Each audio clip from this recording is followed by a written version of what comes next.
The Brothers Karamazov, Book 4, Chapter 5. In Chapter 4 of Book 4, we saw downstairs at the Holokov's house that Alyosha and Madame Holokov had a conversation. We only referenced in that chapter a conversation between Katarina and Ivan going on upstairs. Now in Chapter 5, Alyosha and Madame Holokov head upstairs to join the already in progress conversation between Katarina and Ivan. As they enter the room, a couple things seem to be happening pretty much simultaneously. It just so happens that the conversation has come to a close and a conclusion.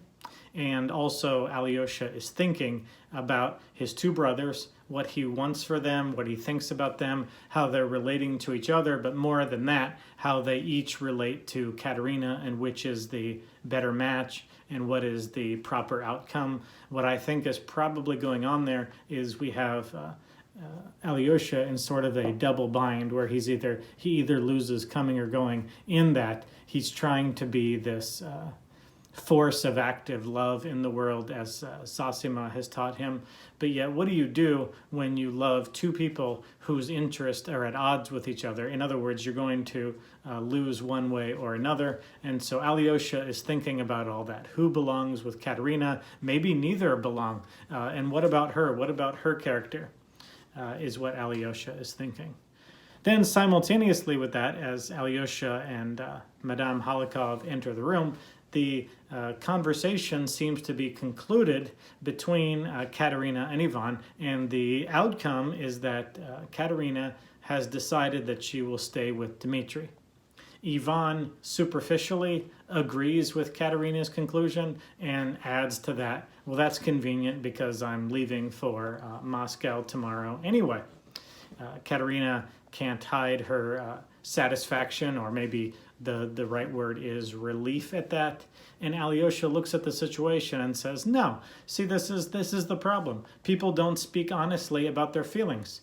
It's obvious that you, Katarina, are in love with my other brother, and so you have this false, this fake, this lie of a love toward my brother Dmitri, and you torture my brother Ivan. And so, in other words, when you're not honest with yourself, Katarina, you can't love other people, and simultaneously you're hurting both of my brothers. And Alyosha says, can you stop it? This whole thing is a charade. And then Ivan, with a very insightful, a very cutting, a very bitter jab, says, Alyosha, no, you don't understand. This is who Katarina really is.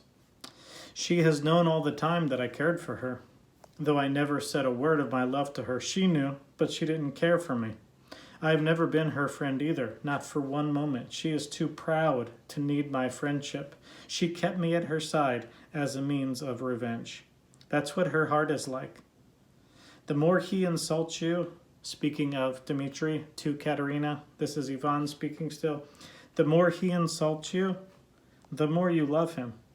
That's your laceration. You love him just as he is. You love him for insulting you. If he reformed, you'd give him up at once and cease to love him. But you need him so as to contemplate continually your heroic fidelity and to reproach him for infidelity. And it all comes from your pride. Oh, there's a great deal of humiliation and self-abasement about it, but it all comes from pride. So Ivan understands who he's dealing with. Katarina is a phony. She has the external, superficial manifestation of Christian love, but the motives are the opposite. It's all about her. And so she's a user. She's using Dmitri's lack of morality, lack of character or rectitude always against him. She's simply with Dmitri to make herself feel better. And Ivan understands that about her because Ivan and Katerina share something. Now, it seems like Ivan doesn't do this relationally, but he does this rationally. And we'll see this again just in the next book, Book 5, in bold-faced, in capital letter font. We'll see this in Ivan. He's doing rationally what she's doing relationally here in this chapter. What do I mean by that? Well, Ivan must continually focus his mind on the suffering of innocent children in the world so that he can avoid loving God. He has to take his mind to the darkest possible places so that he can, in a sense, have the moral high ground on God, that he can sit in judgment on the judge. And so Ivan must preoccupy himself in the darkness. And what does that preoccupation with the darkness do? What does that moral superiority to the one who defines moral superiority, what does that do? Well, it makes Ivan impotent. It makes him incapable of loving God. And so while Ivan does that rationally, we have Katerina doing this relationally in this chapter. She's incapable of expressing love toward Ivan, even though to Alyosha's eyes, and it seems like our narrator's eyes as well, even though they're a perfect match and there is real love there, she is incapable of living out a loving life because of her preoccupation with having the moral superiority over Dmitri. And so here you have a almost perfectly ironic situation where both people in the potential couple feel love, think love, want love with each other, but both of them for the same, maybe different flavor, a different shade of reason, but for the same reason are unable to love. And so this is, again, a sneak preview of coming attractions with Dostoevsky's main arguments, and they're mainly in books 5, 6, and 7. So right around the corner, here again is Dostoevsky just jabbing a little at what his thesis is, which is you can make every rational intellectual argument against the Christian faith, but in the real world that we all live in, the rejection of the Christian faith leads to something that is completely impractical, and that is people who can talk about love in the universal, in the theoretical, but are unable to do it in the real world in which we live. And I think that is demonstrated sort of as how this chapter starts to come to a close, which is as soon as Ivan leaves the scene, Katerina is able to transition without any emotion whatsoever to speaking about this captain who is due money, and sort of to tie the whole book together. We saw way back in book 1, and I believe it was the second to the last chapter, when Fyodor and Dmitri were in a fight. Fyodor accused Dmitri of a few things, which were leading on Katerina. Now we know Katerina much better,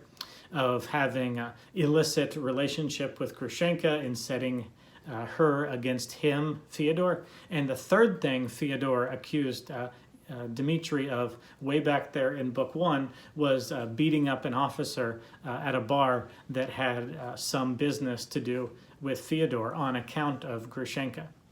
And so now, sort of tying all this together, and now tying the next couple chapters together immediately following chapter 5, Katerina is asking Alyosha to give 200 rubles to this same man that Dmitri has beat up in the bar. And again, it's both of Katerina's main flaws being displayed now in this situation. Number one, her righteousness, her morality, her Christian love is completely external and therefore false and fake. She pretends to care about this officer, but what does she want to do? She wants to have the upper hand on Dmitri and have her beholden, an older generation used to say, owing her this favor. And so she wants control over Dmitri by this. And the second thing that it reveals about her character, again, is that she's not able to love in the real world. She needs Alyosha to do this. She thinks you can just throw money at a problem, but she knows when it comes to really getting in the thick of a difficult social interaction, you need someone like Alyosha. You need someone with truthfulness and tact and courage, and she doesn't have any of that. She just wants to throw money at problems in order to have the moral high ground, the superiority over Dmitri. And so this 200 rubles and the previous story about the little boy flinging rocks at the 6 boys and biting Alyosha's now lacerated hand, those 2 stories are going to come together in the subsequent chapters.